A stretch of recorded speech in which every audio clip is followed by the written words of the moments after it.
महिला जासूस को कैदी ने छीन लिया। उसने हाथ उठाया और उसे थप्पड़ मारा, फिर आदमी पर बंदूक तान दी और कहा कि उसने लंबे समय से किसी महिला को नहीं छुआ है, मृत्यु की मांग की। आप मुझसे कम्युनिस्ट पार्टी के बारे में समाचार प्राप्त करना चाहते हैं, जब तक कि आपने मेरे साथ एक रात रुकने का अनुरोध करने का साहस क्यों नहीं किया?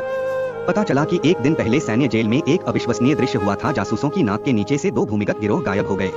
बिना वेंटिलेशन वाली जेल में गुप्त रूप से छुपते हुए एक महिला अतिथि जेल में आई और उसने कैदी को ढूंढ लिया, क्योंकि वह भूमिगत पार्टी के सदस्यों से बहुत परिचित थी। लेकिन उसे नहीं पता था कि कैदी का स्वभाव बुरा था और वह न केवल सख्त थी, एक शब्द भी नहीं बोला, वह भी बोलता रहा।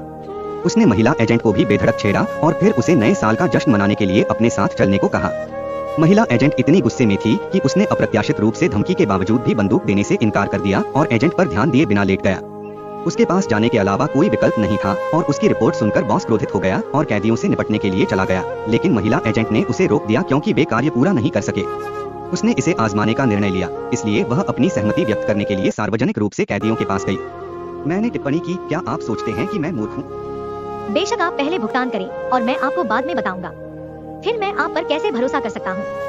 अगर मैं आपको भुगतान करता हूँ तो आपने यह नहीं कहा कि मुझे आपसे बात नहीं करनी है। कैदी ने कहा कि मेरी जिंदगी आपके हाथ में है, आप मुझे किसी भी समय मार सकते हैं। मैं जानकारी पाने के लिए मरना नहीं चाहता। एजेंट ने अनिच्छा से कैदी के साथ अपॉइंटमेंट लिया और उस रात अपॉइंटमेंट लेने के लिए जेल में आया। उसने एक व्यक्ति को बिस्तर पर लेटे हुए देखा, उसकी ओर पीट करके उसे पता ही नहीं चला कि वह कदम दर